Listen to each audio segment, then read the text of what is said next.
Sveiki, Poryt LT. Šiandieną su arbata, kadangi truputėlį šalo lauke jau. Aptarsime šitoj visoj serijai gale padėtą gaminį, po tokios įdomios spalvos. Tai yra Sony Xperia Z3.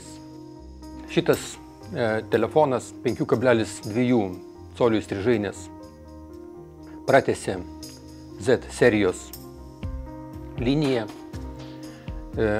Tikrai labai keistas dalykas, nes Sony šituos telefonus įvedinėja kas pusę metų ir daugelis ekspertų kalba apie tai, kad tai yra labai mažas laiko tarpas ir iš vienos pusės, iš kitos pusės, kad šitie gaminiai labai nesiskiria vienas nuo kito.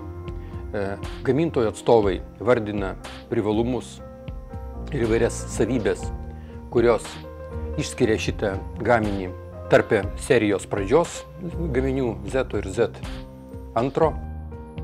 Aš tokio sulyginimo nedarysiu. Noriu šiandieną, kadangi mes tik pradėsim dabar jo bandymus ir eksploatavimą ir tik po kurio laiko apžvelgsim detaliai jį, tiesiog padaryti tokį pirmo įspūdžio pristatymą. Ne veltui čia sudėjęs esu keletą Samsungo gaminių, tai yra Alpha, kuris matome yra mažesnis už Z3.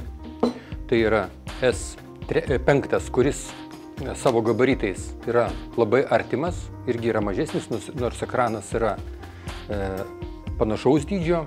Tai yra iš tikrųjų tai tikrieji konkurentai tos pačios klasės gaminiai. Ir yra Note'as, kuris yra didesnis ir yra jau kitos planšetofonų kategorijos gaminys, tai atidedu į šoną ir jeigu šiek tiek liesiu parametrus kai kuriuos, tai lyginsiu su S5, nes tai yra artimiausi modeliai pagal savo klasę. Galiu pasakyti, kad Sony šaunuoliai ir į šitą gaminį įdėjo 3 GB operatyvinės atminties, kadangi mes patekę jau esame į raiškos kategoriją, kuri viršyje 300 taškų į colį, tai yra 424 taškai į colį šitam ekrane yra. Tai skirtumas yra labai nedidelis, nors priekabūs ekspertai visą laiką sako, kad tikrai pažiūrėkite, tikrai raiškesnis vaizdas ant ten, kur yra raiška didesnė.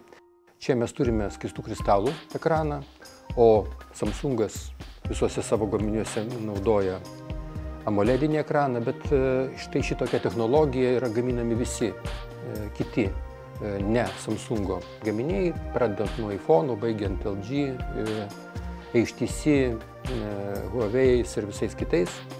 Šitas ekranas yra pakankamai geras ir iš tikrųjų jokių pastabų jam nėra, bet dabar, kadangi aš geram apšvietime apžiūrinėju abudu gaminius,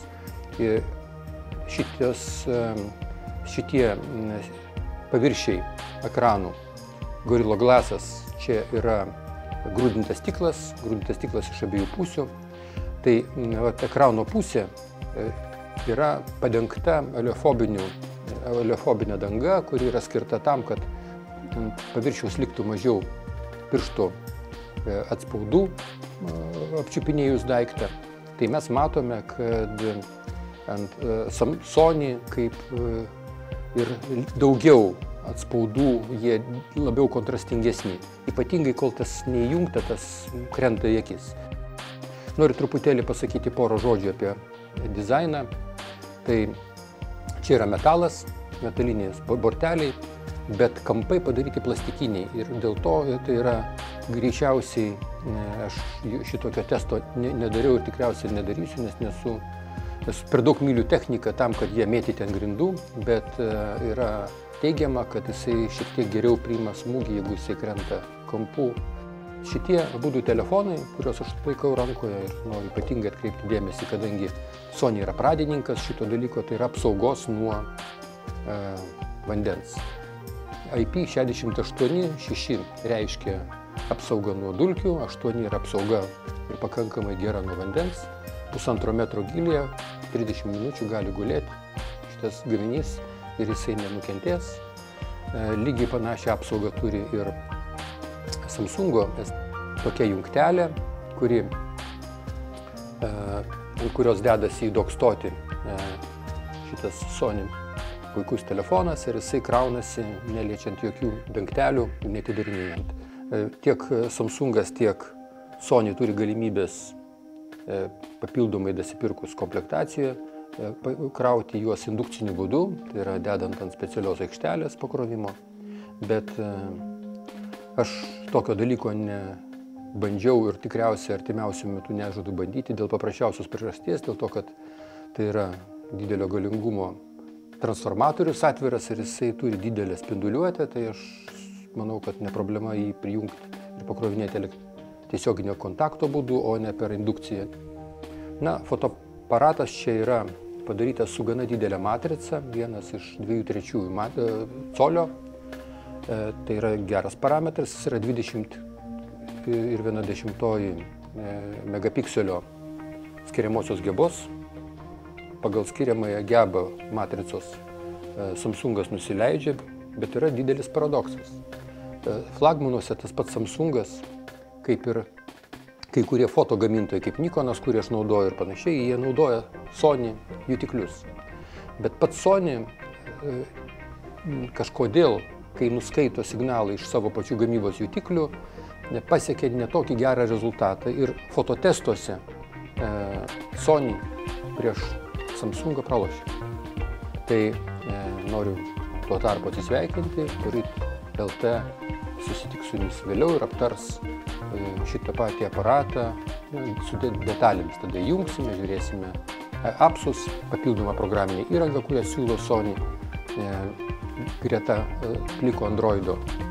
Ir galėsime geriau išsiaiškinti, ar tai yra aparatas mums ir kaip pasinaudoti vieną arba kitą jo ypatingą savybę, kurių jisai turi nemažai.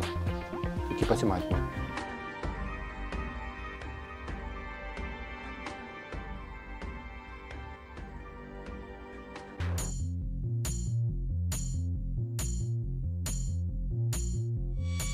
That's right.